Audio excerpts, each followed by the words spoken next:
అధిష్టానం సరికొత్త వార్తల ప్రపంచం. అధిష్టానం వాక్ స్వతంత్ర ప్రజాబలం. వెల్కమ్ టు అధిష్టానం టీవీ. ముందుగా బులెటిన్లోని హెడ్లైన్స్. అధికారులు బదిలీలు పారదర్శకంగా జరుగుతాయి. మంత్రి. బీజేపీ కార్యాలయంలో ఎంపీ పురంధేశ్వరి ఆధ్వర్యంలో సభ్యత్వ నమోదు కార్యక్రమం. కూటమి ప్రభుత్వంపై వైసీపీ ఎమ్మెల్సీ వరదు కళ్యాణి విమర్శల దాడి. విశాఖ జిల్లా పాతగాజువాక జంక్షన్లో పల్లా కార్తిక్ చారిటబుల్ ట్రస్ట్ ఆధ్వర్యంలో డ్రగ్స్ నివారణకు అవగాహన కొరకు 3K మారథాన్ కార్యక్రమం చేపట్టారు. పరవాడ సెనర్జీస్ ప్రమాదంలో గాయపడిన ఇండస్ హాస్పిటల్లో చికిత్స పొందుతూ మరో 2 మృతి. అధికారులు బదిలీలు పారదర్శకంగా జరుగుతాయని మంత్రి అచ్చెన్నాయుడు అన్నారు. ఎవరైనా అవినీతికి పాల్పడితే చర్యలు తీసుకుంటామని హెచ్చరించారు. రాష్ట్రంలో గడిచిన 5 ఏళ్లలో పాలన చిన్న భిన్నమైంది, వ్యవస్థను భ్రష్టు పట్టించారు అని విమర్శించారు. జెన్యూన్గా ట్రాన్స్ఫర్స్ జరుగుతాయి.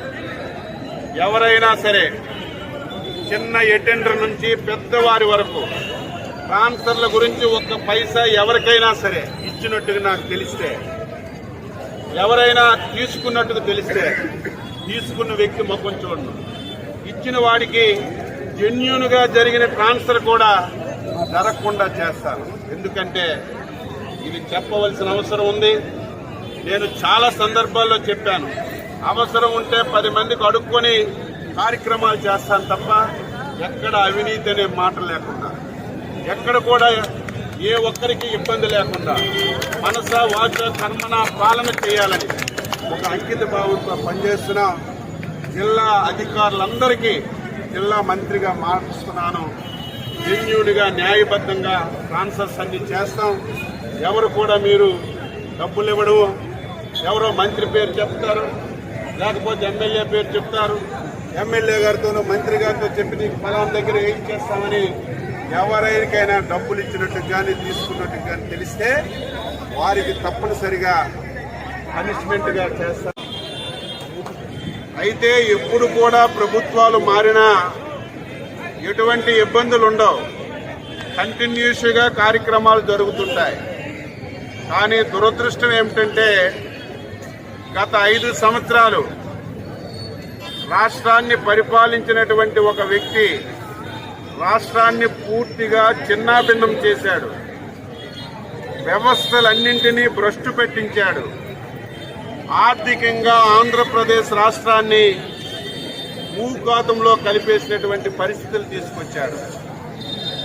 ఇటువంటి పరిస్థితుల్లో ఎన్డీఏ ప్రభుత్వం ఆ రోజు చంద్రబాబు నాయకత్వంలో పేదవాడికి కడుపు నిండా తిండి ఉండాలని, పేదవాడు కష్టాల్లో పడకూడదని 5 రూపాయలకే అన్నం పెట్టి అన్నా క్యాంటీన్లు పెట్టాం. ఆ రోజు దుర్మార్గమైనటువంటి వ్యక్తి పేదవాడి కడుపు నిండా తిండి పెట్టడానికి కూడా ఇష్టం లేక అన్నా క్యాంటీన్లన్నీ కూడా తీసేశారు. అది చాలా ప్రాధాన్యత కార్యక్రమం అని 220 అన్నా క్యాంటీన్లు ప్రారంభించాలని నిర్ణయం చేశాం. గతంలో కట్టిన భవనాల్లో అసాంఘిక కార్యక్రమాలు నడిపారు. కొన్ని దగ్గర పలింగమాల ఆఫీసులు పెట్టారు. హైజెనిక్ గా కట్టినటువంటి మొత్తం అన్నా క్యాంటీన్లన్నీ విధ్వంసం చేశారు. అన్నీ ఒకేసారి చేయలేమని మొన్న ఆగస్టు 15వ తారీఖున విశాఖ పరవాడ సెనర్జీస్ ప్రమాదంలో గాయపడిన ఇండస్ హాస్పిటల్లో చికిత్స పొందుతూ మరో 2 మృతి. పరవాడ సెనర్జీస్ ప్రమాదంలో గాయపడిన ఇండస్ హాస్పిటల్లో చికిత్స పొందుతూ మరో 2 మృతి. పరవాడ సెనర్జీస్ ప్రమాదంలో గాయపడి చికిత్స పొందుతున్న 4గురిలో 3 మృతి. 24వ తేదీన మరణించిన జార్ఖండ్ వాసి రొయ్య అంగీరా, 25వ తేదీ సాయంత్రం మరణించిన జార్ఖండ్ వాసి లాల్ సింగ్, 26వ తేదీ ఉదయం మరణించిన శ్రీకాకుళం వాసి కోరాడ సూర్యనారాయణ. మృతదేహాలను పోస్టుమార్టం నిమిత్తం KGH మార్చురీకి తరలింపు. బాబు వెళ్తామన్నా మా అన్నయ్య చూపుకి వెళ్తారంటే నువ్వు పనికిరాదు అన్నారు. కంపెనీ వాళ్ళు తోలేరు, మమ్మల్ని తోలేదంటే మా అన్నయ్య సంధిస్తారు.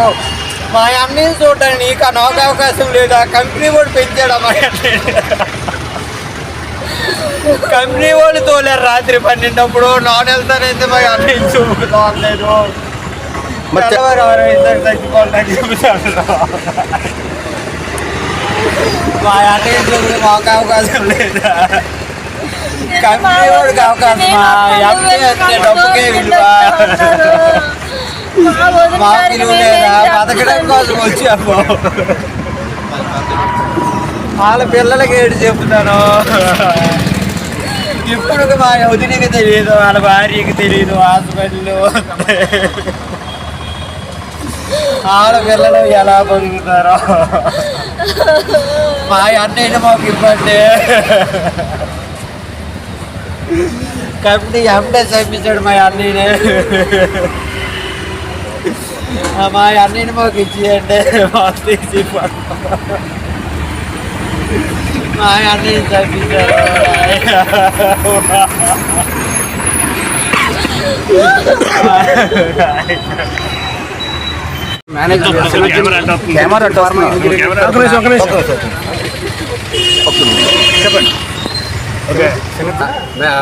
డైరెక్టర్గా మా ఎంపీ గారు బ్రదర్ మాట్లాడుతున్న నా పేరు శ్రీనివాసరావు. ఓకే, నా 23వ తారీఖున జరిగిన దుర్ఘటనలో 4 దురదృష్టవశాత్తు తీవ్రంగా గాయపడ్డారు. అందులో చికిత్స పొందుతూ 3 కాలం చేశారు. ముగ్గురికి కూడా గవర్నమెంట్ ఆదేశాల మేరకు జిల్లా విశాఖపట్నం కలెక్టర్ గారి ఆదేశాలు, అనకాపల్లి కలెక్టర్ గారి ఆదేశాల మేరకు మేనేజ్మెంట్ డెసిషన్ తీసుకుని ప్రతి వాళ్ళకి కూడా ₹1 ఎక్స్గ్రేసియా కంపెన్సేషన్ ఇవ్వడం జరుగుతుంది. స్పాట్లోనే ఇవ్వడం జరుగుతుంది.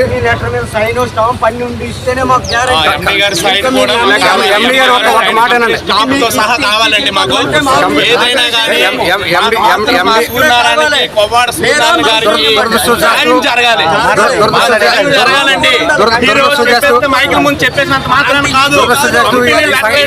సంఘటన జరిగింది. ఎండి గారి తరఫున, మేనేజ్మెంట్ తరఫున ఒక డైరెక్టర్ గా 3 సంవత్సరాలు బాబు, 3 సంవత్సరాలు బాబు, ఒక డైరెక్టర్ గా బాధ్యత తీసుకుని ఆగండి అంటే కాదు. దయచేసి చెప్పగలుగుతాను. ₹1 ఇప్పుడే ఇవ్వడం జరుగుతుంది. గవర్నమెంట్ ఆదేశాల మేరకు ఎవరైతే ఉన్నారో కోపాడు సూర్యనారాయణ హయ్యర్ అథారిటీస్ వచ్చిన ఆదేశాల మేరకు మేము పాటించడం జరుగుతుంది. వచ్చిన ఆదేశాలని మేము శిరస వహించాలి. కలెక్టర్ గారు చెప్పిన ఆదేశాలు శిరస వహించాలి. మాకు నచ్చినట్టుగా ఈ లెటర్లు అయితే కలెక్టర్ గారి మాకు నచ్చినట్టుగా బంధువుల పేరు కానీ ఏమీ లేకపోవడం చాలా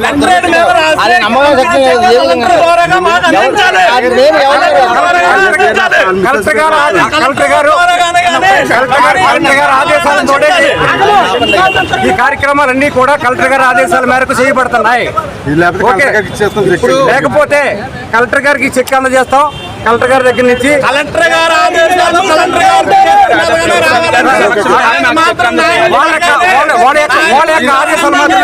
శ్రీనివాస్ గారు వాళ్ళ ఆవేదన ఏంటంటే ప్రధానంగా పాప అనేది 2 నెలలు ఆవిడ ఇంక్యుబేషన్ పీరియడ్.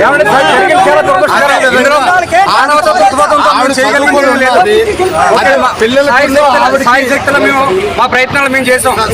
పిల్లల చదువుల కోసం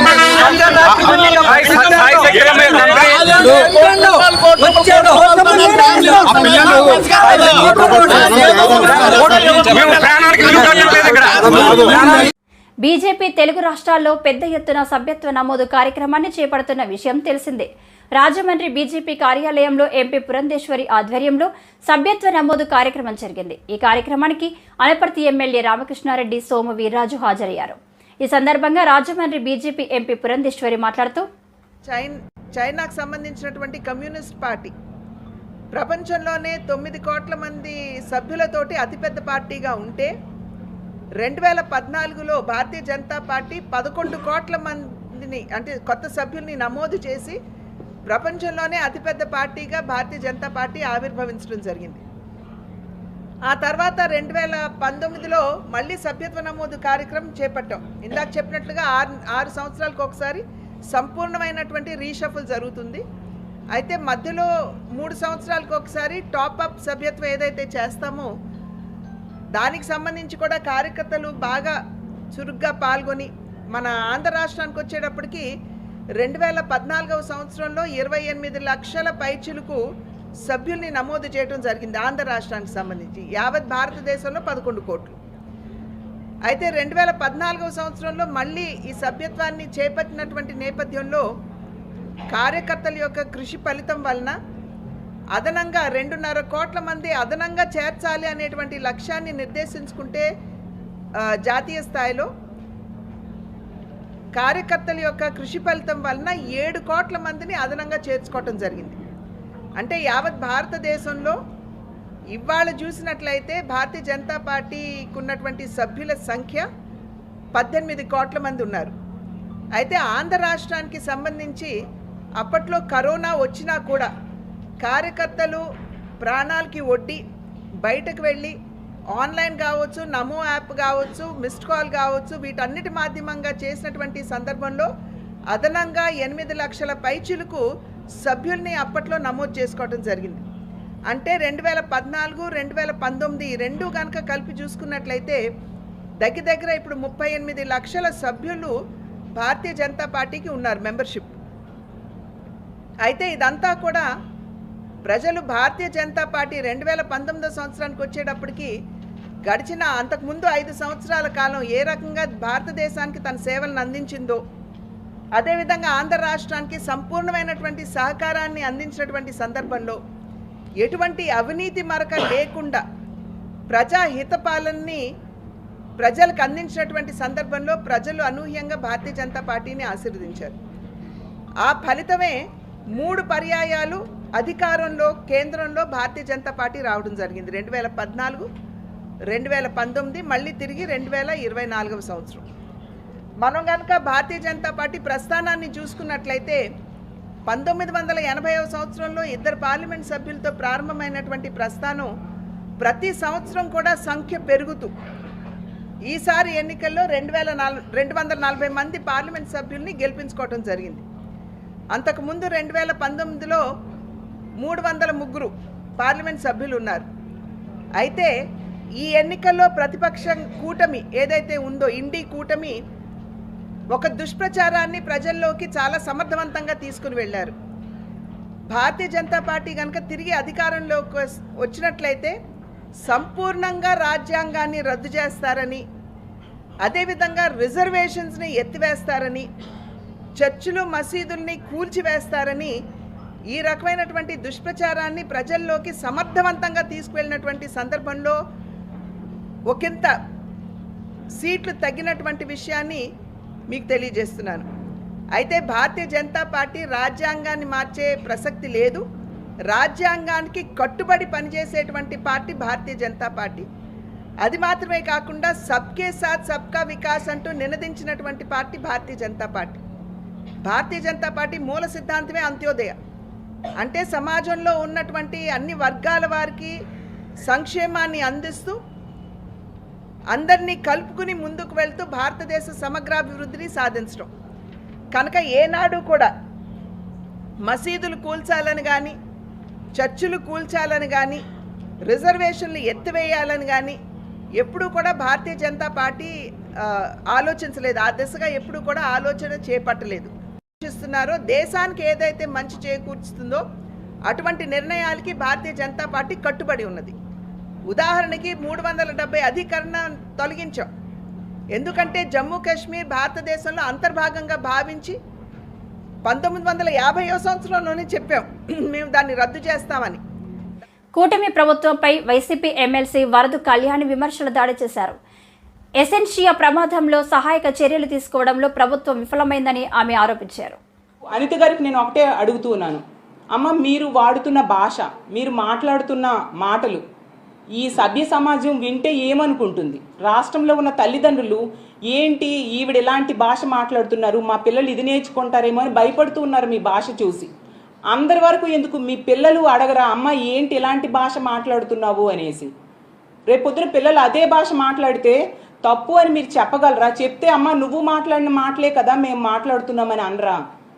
ఇదేనా మీరు ఫ్యూచర్ జనరేషన్స్కి ఇస్తున్న సందేశం అని నేను అడుగుతూ ఉన్నాను. అలాగే తీసుకుంటే సీఎం గారిని పట్టుకొని అరే నువ్వు సీఎం ఏంటి, సీఎంనే కదా మనోడు ఏంటది? అసలు ఆ సంబోధన ఏంటి, ఆ సంస్కారమా ఏంటి, ఇంత సంస్కారహీనంగా మీరు బిహేవ్ చేస్తున్నారు.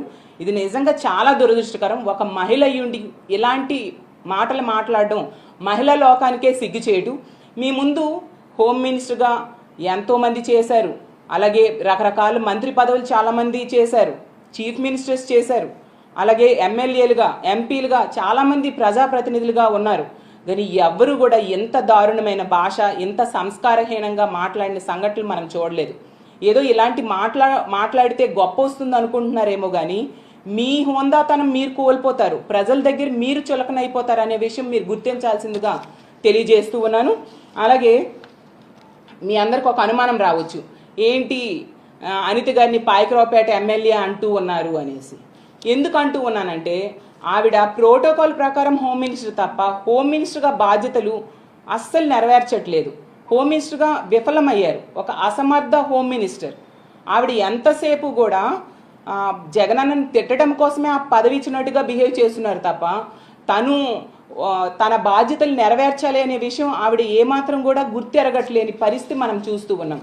ఈ అచ్యుతాపురం సెజ్ సంఘటన అయినప్పుడు కూడా ఈవిడ 2 గంటలకు జరిగితే మనం చూసాం. ఆ రోజు సెక్రటేరియట్లోనే ఉన్నారు, అప్పుడు చంద్రబాబు నాయుడు గారు ఉన్నారు, డీజీపీ గారు ఉన్నారు.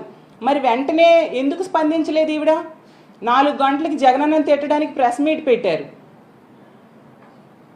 జగనన్నను ఎప్పుడైనా తిట్టుకోవచ్చు, మీ పని ఎప్పుడు జగనన్నను తిట్టడమే కదా. మరి ఆ ప్రెస్ మీట్లో ఈ సంఘటన కోసం స్పందించలేదు ఎందుకు అంటే నెగ్లిజెన్సీ. ఇలాంటి సమస్యల మీద మీకు ఇంపార్టెన్స్ లేదు, కానీ ఎంతసేపు జగనన్నని తిట్టడం మీదే మీ కాన్సన్ట్రేషన్ కనిపిస్తూ ఉంది. అలాగే తీసుకుంటే ముచ్చిమరి సంఘటన జరిగింది, 50 రోజులైంది, కనీసం పరామర్శకి వెళ్ళలేదు. ఒక చిన్నారి బాలికని హత్య చేసి బాడీ దొరకకుండా చేస్తే కనీసం 50 రోజులైనా పరామర్శకి వెళ్ళలేదు సరికదా. ఆ బాడీని ఈ రోజు కూడా వెతికి పట్టి ఇవ్వలేని చేతకాని హోమ్ మినిస్టర్ మీరు. అలాగే తీసుకుంటే మీ కాన్స్టిట్యున్సీలో, మీ పక్క కాన్స్టిట్యున్సీలో ఎంతోమంది ఆడపిల్లల మీద అత్యాచారాలు, హత్యలు, దాడులు జరిగాయి. మీరు కనీసం రెస్పాండ్ అయ్యారా? కనీసం వాళ్ళకి పరామర్శ చేశారా? వాళ్ళకి ఏమైనా కాంపన్సేషన్ ఇచ్చారా? ఆ రాంబల్లి సంఘటన తీసుకుంటే ఆ పాప మృతదేహం అక్కడ ఎన్టీఆర్ హాస్పిటల్లో ఉంటే దగ్గరలో సన్మానాలకు వెళ్ళారు తప్ప కుటుంబానికి పరామర్శ చేయలేదే, కనీసం కాంపన్సేషన్ ఇవ్వలేదే. ఇంత బాధ్యతారాహిత్యంగా వ్యవహరిస్తూ ఉన్న మిమ్మల్ని పాయకరావుపేట ఎమ్మెల్యే అనడమే సమంజసమని నేను భావిస్తూ ఉన్నాను. అలాగే తీసుకుంటే ఆ రోజు ప్రెస్ మీట్ పెట్టారు 4 గంటలకి, అందులో ఏమీ మాట్లాడలేదు. తరువాతైనా అధికారులను ఆదేశించి హొటాహొటిగా బయలుదేరాలి కదా ఈ అచ్యుతాపురం సెజ్ సంఘటన కోసం. అసలు ఏం జరిగింది, వాళ్ళని ఏ విధంగా ఆదుకోవాలని. కనీసం వందే భారత్లో 7 గంటలకు బయలుదేరినా 11:30కు చేరిపోతారు. అవి ఏమీ లేకుండా తీరుబడిగా 9 గంటలకు బయలుదేరి 2:30కో ఎంతకో వచ్చారు. అది మీ ప్రభుత్వం తాలూకా బాధ్యతారాహిత్యం. మరి ఇలాంటి బాధ్యత లేని హోమ్ మినిస్టర్ని ఏమని పిలవాలి? పాయకరావుపేట ఎమ్మెల్యేగానే పిలవాల్సిన పరిస్థితి. అలాగే తీసుకుంటే ఆమె అంటారు ఎల్జీ పాలిమర్ సంఘటన జరిగినప్పుడట జగనన్న ఫ్యాక్టరీ దగ్గరికి వచ్చారా అనేసి. ఎంత అజ్ఞానంతో ఆవిడ మాట్లాడుతున్నారో మనం అర్థం చేసుకోవచ్చు. అసలు ఆ సంఘటన జరిగినప్పుడు కొన్ని కిలోమీటర్ల మేర విషవాయువులు వ్యాపించాయని స్థానికులందరూ. విశాఖ జిల్లా పాత గాజువాక జంక్షన్లో పల్లా కార్తిక్ చారిటబుల్ ట్రస్ట్ ఆధ్వర్యంలో డ్రగ్స్ నివారణకు అవగాహన కొరకు 3K మారథాన్ కార్యక్రమం చేపట్టారు. ఈ కార్యక్రమానికి ముఖ్య అతిథులుగా కేజీహెచ్ సూపరింటెండెంట్, జిల్లాలో ఉన్న ప్రముఖులు, Palla Karthik charitable trust chairman Karthik పాల్గొన్నారు.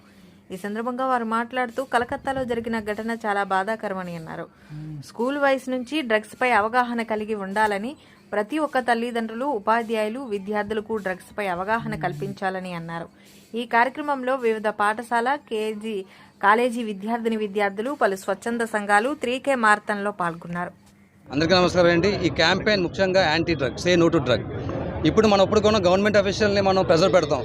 మనం కోల్కతా ఇన్సిడెంట్ తీసుకుంటే పోలీస్ ఆఫీసర్ ప్రెజర్ పెట్టాం. కానీ మనకి ఎన్ని మంది పోలీస్ ఆఫీసర్లు తెలుసా? మన విశాఖపట్నంలోని మన డిస్ట్రిక్ట్లో 25 lakhs పోలీస్ మన పాపులేషన్లోని మనకున్న పోలీస్ మ్యాన్ ఎంత తెలుసా?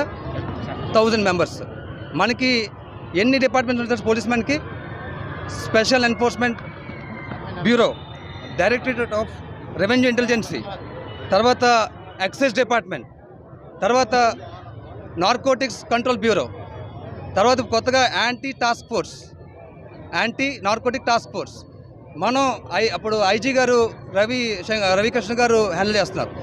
వాళ్ళు హ్యాండిల్ చేసిన మనకి 9.64 crores మెంబర్స్లోని మనకి పోలీస్ మ్యాన్ ఎంత రిక్వైర్మెంట్ ఉండాలి? సో ఫస్ట్ ఆఫ్ ఆల్ మన పోలీస్ మ్యాన్ని అనకూడదు. సెకండ్, హెల్త్ కేర్ యూనిట్లోని సార్ వచ్చారు, డాక్టర్స్ ఎన్నమంది ఉన్నారు. కాకపోతే మన హెల్త్ మినిస్టర్ గారు సత్యానంద్ గారు వాళ్ళు ఏం చేయాలంటే ఒకసారి మనకి ఎన్ని మంది డ్రగ్స్ బారిన పడ్డారో ఒక సర్వే తీసుకోవాలి. సర్వే తీసుకొని హెల్త్ డిపార్ట్మెంట్ మాట్లాడి రీహాబిలిటేషన్ సెంటర్స్ అనేది ఫస్ట్ ఇవ్వాలి. తర్వాత ఎడ్యుకేషన్ సిస్టంలోని ఒక ప్యానల్ ఉండాలి. యాంటీ ర్యాగింగ్ ఉన్నారు, అలాగే యాంటీ డ్రగ్ ప్యానల్ ఉండాలి. వాళ్ళు డైరెక్ట్ యాక్సెసిబిలిటీ పోలీస్ స్టేషన్ ఉండాలి. మనం ఎప్పుడు కూడా డ్రగ్స్ బారిన పడిన వాళ్ళని మనం క్రిమినల్స్ కింద చూడకూడదు. వాళ్ళు ఎడిక్ట్ అయితే definitely they will do criminal offences. So మనం ఎవరికైనా తెలిస్తే ఫస్ట్ ఆఫ్ ఆల్ మన రెస్పాన్సిబిలిటీ ఏంటి, మనం అధికారులకు తెలియపరచాలి. వాళ్ళు కౌన్సిలింగ్ చేస్తారు. కౌన్సిలింగ్ ఇచ్చిన తర్వాత అదే పనిగా ఉంటే ఖచ్చితంగా దాని మీద యాక్షన్ తీసుకుంటారు. 2, ఎరాడికేషన్ అంటే అరకు, పాడేరు, ఒరిస్సా క్రాస్ బార్డర్స్లోని మన పోలీస్ మ్యాన్కి 40% అలవెన్స్ ఇచ్చి మిలిటరీకి ఆ నేవీకి ఇచ్చిన అలవెన్స్ అవ్వండి మీకు తేల్చి పడేస్తారు. వాళ్ళే రిమూవ్ చేస్తారు. పొలిటీషియన్స్ ఎవరైనా సరే డ్రగ్స్కి సప్లై చేస్తే దే షుడ్ అనౌన్స్ చేస్తే టెర్రరిస్ట్ కానీ దారుణం అది. సో ఏ పొలిటిక్స్ సపోర్ట్ అవ్వండి, ఒక్కసారి పోలీస్ మ్యాన్కి ఫోర్స్ వదిలేసి మీరు ఆపకపోతే వాళ్ళు కంట్రోల్ చేసేస్తారు. సో నవ సమాజం నిర్మించడానికి పోలీస్ మ్యాన్ కాదు, మనంగా ఉన్న రెస్పాన్సిబుల్ తీసుకుంటేనే ఈ సమాజం మంచి పొజిషన్ ఉంటుంది. సీఎం చంద్రబాబు నాయుడు గారు చెప్తున్నాను, అదేవిధంగా లోకేష్ గారు చెప్తున్నాం, అదేవిధంగా డిప్యూటీ సీఎం మన పవన్ కళ్యాణ్ ఒక ఫైర్ ఏం చెప్తున్నా అంటే ఖచ్చితంగా దీని గురించి తీసుకోవాలి, లేకపోతే మరో కెనడా అయిపోయే ఛాన్స్ కూడా ఉంది ఇండియా. సో ఇక్కడి నుంచి కూడా ఆంధ్రప్రదేశ్ గవర్నమెంట్ కానీ ఇనిషియేట్ చేస్తే ఖచ్చితంగా యావత్ ఇండియా మొత్తం ఇంప్లిమెంట్ చేస్తుంది. కాబట్టి దయచేసి లాస్ట్ ఒకటి చెప్తున్నాను, పోలీస్ మ్యాన్ మీద ప్రెషర్ పెట్టకండి. 52,000 మెంబర్స్ ఉన్నారు 9 కోట్ల మందిలోని. పాపం ఎంత లా అండ్ ఆర్డర్ ఒకటి, ఎక్సైజ్ ఒకటి, ఇవన్నీ తీసుకెళ్ళిపోతే ఎలాగా వాళ్ళు పాపం. సో అందుకనే గవర్నమెంట్ దీని గురించి అసెంబ్లీలోని చంద్రబాబు నాయుడు గారు కానీ హెల్తీ డిస్కషన్ చేసి ఒక రూట్ మ్యాప్ వేసుకొని దీని గురించి ఎలా ఎరాడికేట్ చేద్దామని చెప్పి మీరు కొంచెం నా ఒక సజెషన్ ఏంటి, మిమ్మల్ని సజెషన్ ఇచ్చినంత పెద్దోని కాదు, కానీ ఇంతమంది పాడవుతున్నారు కాబట్టి